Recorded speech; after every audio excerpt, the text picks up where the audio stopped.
আসসালামু আলাইকুম সুপ্রিয় দর্শক। গতকাল 29শে ডিসেম্বর আগামী ত্রয়োদশ জাতীয় সংসদ নির্বাচনে সম্ভাব্য যারা সংসদ সদস্য প্রার্থী রয়েছেন তাদের মনোনয়ন দাখিলের শেষ দিন ছিল। প্রিয় দর্শক, এই মনোনয়ন সংগ্রহের দাখিলের শেষ দিনের সময় আমরা দেখতে পেয়েছি নানা নাটকীয়তা। বিএনপি আবারও অনেক কয়েকজন প্রার্থীকে পরিবর্তন করেছে, যেমন চট্টগ্রাম 15 থেকে শুরু করে কয়েকটি প্রার্থীদের মনোনয়ন পরিবর্তন করতে আমরা দেখেছি। সারা বাংলাদেশে খুব উৎসব মুখর পরিবেশে, যদিও এখন আওয়ামী লীগ নেই, আওয়ামী লীগ বিরোধী যে সমস্ত রাজনৈতিক দলগুলো রয়েছে সেগুলি মনোনয়ন দাখিলের দৌড়ে রয়েছেন। তার পাশাপাশি বিগত 17টি বছর আওয়ামী লীগের জোট সঙ্গী সবচেয়ে বেশি যে রাজনৈতিক দলটির উপর আওয়ামী লীগের পরে যারা বিপ্লবী কিংবা 5ই আগস্টের পর যারা আন্দোলনের নেতৃত্ব দিয়েছেন তাদের যে ক্ষোভ, সেটি হচ্ছে জাতীয় পার্টি। শেষ পর্যন্ত জাতীয় পার্টি বিভিন্ন সময় দাবি করলেও তারা নির্বাচনে যাবেন না আওয়ামী লীগ ছাড়া।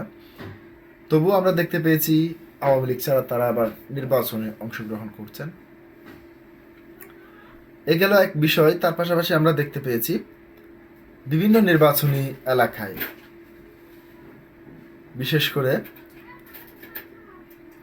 অনেকগুলি বিএনপির স্বতন্ত্র প্রার্থী হিসেবে বিদ্রোহী প্রার্থী দেখা যাচ্ছে।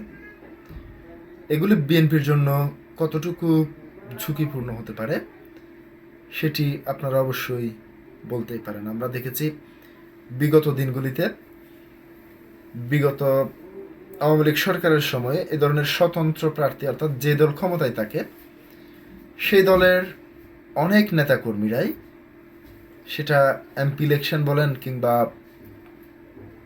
ইউনিয়ন পরিষদ নির্বাচন কিংবা উপজেলা নির্বাচন, যে নির্বাচনই হোক না কেন, আগে তো আমরা দেখতে পেতাম যে আওয়ামী লীগ সরকারের সময় উপজেলা চেয়ারম্যান কিংবা ইউনিয়ন পরিষদ চেয়ারম্যান, এমনকি সিটি কর্পোরেশন নির্বাচনও আমরা দেখেছি দলীয় প্রতীকে করতে, যদিও সেটি এখন বাদ দিয়েছে সেই ইয়াটি। যাই হোক, আগামী জাতীয় সংসদ নির্বাচনে বিএনপি কি বিদ্রোহী প্রার্থীদের কে পরাজিত করে বিএনপি প্রার্থী জয়ী হতে পারবে?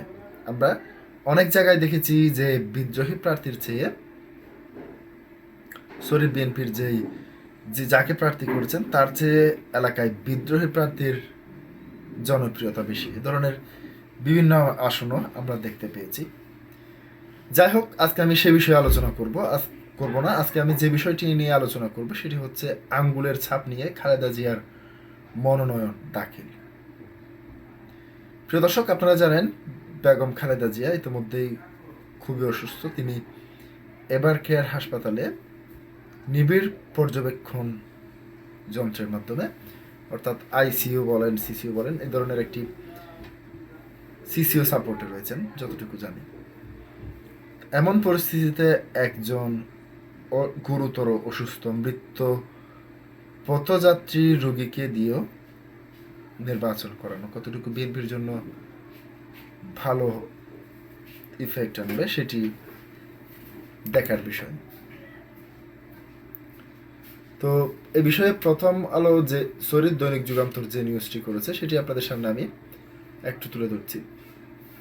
আসন্ন ত্রয়োদশ জাতীয় সংসদ নির্বাচনে বগুড়া, 7 গাবতলী ও শাহজাহানপুর আসনে বিএনপি চেয়ারপারসন বেগম খালেদা জিয়ার পক্ষে মনোনয়নপত্র দাখিল করা হয়েছে। খালেদা জিয়ার অসুস্থতার কারণে মনোনয়নপত্রে তার স্বাক্ষরের জায়গায় আঙ্গুলের ছাপ নেওয়া হয়েছে। সোমবার 29শে ডিসেম্বর দুপুর 3টার দিকে বিএনপি চেয়ারপারসনের উপদেষ্টা হেলালুজ্জামান তালুকদার লালু নেতৃত্বে বগুড়া জেলা প্রশাসন ও রিটার্নিং কর্মকর্তা তৌফিকুল রহমানের কাছে এ মনোনয়নপত্র দাখিল করেন। এ সময় উপস্থিত ছিলেন শাহজাহানপুর উপজেলা বিএনপির সভাপতি এনামুল হক এবং গাবতলী উপজেলা বিএনপির সাধারণ সম্পাদক এনামুল হক এবং গাবতলী পৌর বিএনপির সভাপতি সাইফুল ইসলাম প্রমুখ। মনোনয়নপত্র দাখিলের পর হেলালুজ্জামান তালুকদার সাংবাদিকদের বলেন, বিএনপি চেয়ারপারসন বেগম খালেদা জিয়া অসুস্থ, তিনি ইশারা ইঙ্গিতে যোগাযোগ করছেন এবং মনোনয়নপত্রে খালেদা জিয়ার স্বাক্ষরের বদলে তার আঙ্গুলের ছাপ নেওয়া হয়েছে।